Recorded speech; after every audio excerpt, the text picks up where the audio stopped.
The U.S. government's painful slap on Meghan and Harry, the delusion is disgusting. Entitled is a word that Meghan Markle simply cannot let go of, along with privilege and delusion. Recently, it has been claimed that Harry and Meghan asked if they could fly back to the U.S. after the late Queen's funeral on the president's plane, Air Force One. Journalists at the Daily Mail have the scoop on what went down after being contacted by the communications officer from his office in the West Wing of the White House. Now, these scribblers at the paper have started to talk openly about the situation, probably because Harry is going after them in court, but who knows.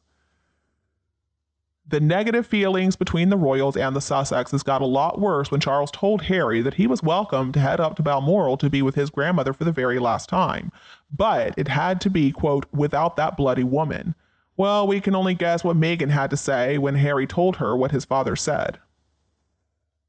According to journalists at the Mail, it was at this point that Meghan decided on a big photo op designed to get back at Charles and an attempt to distract attention away from the late Queen's death. With one eye on her life in the future of a position in politics and one last stab at the royal family, Meghan wanted to be photographed climbing the steps of the most famous aircraft in the entire world, that blue and white 747, and she wanted to be there waving with the President and the First Lady of the U.S. And Meghan is convinced that her stupid title and her connection to the royal family makes her entitled to do whatever she wants to do. She has certainly worn out their usefulness, hasn't she? I'm not sure why Meghan is still so convinced that Harry is such an important person. I mean, he's a nobody at this point. He gave everything up for that second-rate actress who he decided to marry, just using the UK taxpayers' money, and then they move on to America to try to use their taxpayers' money. Because Meghan is a feminist, supposedly, who is going to be so dependent on her husband's family, and also, of course, mooch off of other people. Naturally, the White House denied her request because what a ridiculous request. I mean, even Joe Biden, well known for his strong anti-UK sentiments, knew better than to get involved with the two of them. Now, Joe Biden, whatever you want to say about him, you cannot deny that he is a family man. So maybe all their family bashing didn't sit very well with him. Even if we set all that aside, there was no upside to granting their stupid request, and I'm sure he knew of how the Obamas have distanced themselves from the two of them, and the fact that Meghan and Harry claimed to be these liberals had no effect whatsoever on the decision. How is it that Meghan doesn't know that these things are just not done? Does she have no shame? I guess not. And why didn't Harry stop her? I mean, it's just insanity. Meghan had no right to even be at that funeral. So I wonder if this snub from Joe Biden means that Meghan is going to try to get revenge on him because he dared to tell her no. She was all out to try to get her late Majesty the Queen for doing exactly that.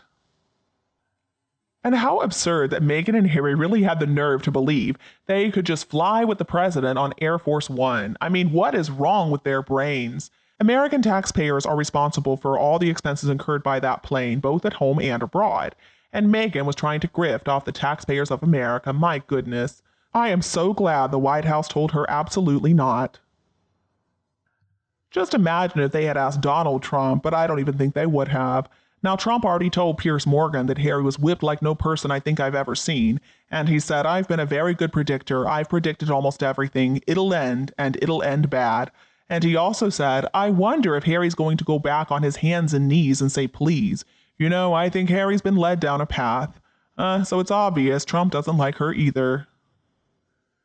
The last person in the world the late Queen would have wanted at her deathbed would be that woman she had spoken with for 3 years, and who actually she had banished from the public royal fold, and who, when she turned up at Windsor uninvited with Harry, was forced to have tea with 4 members of staff while Harry got to visit with the late Queen on his own. It's normal, it's polite, it is what is done for only blood family to be there at the bedside of somebody who's passing away, unless, of course, that person requests somebody else to be there. So who at all is surprised at Meghan? I mean, she's not respectful, she's not polite, and she is certainly not normal. And the whole world is realizing that. You would always wonder and wait for Meghan to come out with, oh, I can't believe I'm not getting paid for this. She would have probably said that at the bedside. I mean, Meghan is not only a very bad liar, but she's also a ridiculous one. There is no lie too big for her to tell. That's just what we do, is right up there with the dancing South Africans and the flight attendant who got down on his knees to thank her for her sacrifice for what she gave up to become a member of the royal family. Meghan, honey, nobody's going to miss you when you're gone. Seriously though, why should the American taxpayers have to foot the bill for Meghan and Harry's travel? I mean, just imagine how upset people would have been if Biden had accepted that ridiculous request. And what about the security concerns? It's so strange to me that the pair of them even thought that it was worth considering. Why did they even ask? It's just another example of how entitled they really are and how they believe themselves to be so important when they're not. Meghan Markle is shameless. And who knows, Biden might have said yes, but he has some smart people working for him, and they said absolutely not. I usually agree with Lady C's comments about Meghan, and she has said that Meghan's narcissistic personality far outweighs any stupidity lurking in her disordered mind. Everything about her is overly inflated. Her sense of importance is the motivating factor behind her actions.